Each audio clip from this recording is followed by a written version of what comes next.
balita na ika'y mawiwili. Mga nagbabagang kamao, mga buksi. So mga par, matapos nga po mag-viral sa buong mundo ang pagkapanalo ni Isaac Pitbull Cruz sa naging laban nito kontra sa alaga ni Mayweather Jr. na si Rolando Romero at naging ganap na kampiyon sa bakbakan. E natanong naman po mga idol, ang ama ng kapwa kampiyon ni Pitbull na si Bel Haney. Saludo daw siya sa pagkapanalo ni Pitbull, pero hindi daw siya mga idol na impress sa performance na pinakita ng Meksikano. Pero base lang daw ito mga idol kapag ikukumpara daw si Pitbull sa kanyang anak na si Devin Haney. Masaya lang daw si Billy Boy sa pagkapanalo ni Pitbull. Yun lang daw talaga yun mga idol.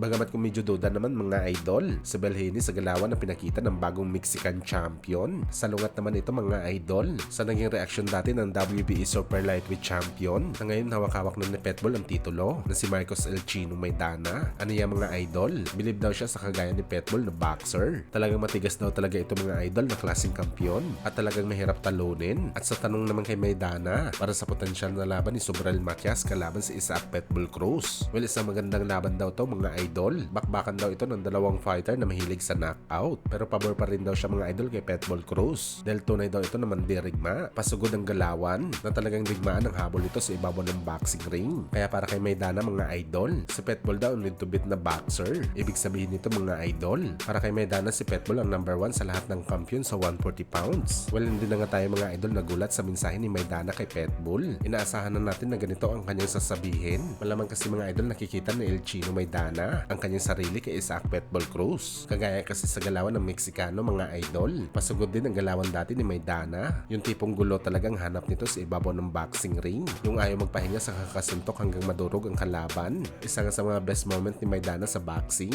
nung binasag nitong itlog ni Adrian Broner at sinira ni Maidana ang kanyang magandang future sa boxing. At syempre mga idol, ang controversial na unang laban ni Maidana kay Mayweather Jr. kung saan marami ang nagsasabi na siya dapat ang nanalo sa unang laban nila dahil pinulbos lang nito ng pinong-pino si Kalbo sa bakbakan. He says, look, you know, I like Pitbull Cruz over anybody right now. He's a warrior. He comes forward. He comes to fight. I like him over anybody right now.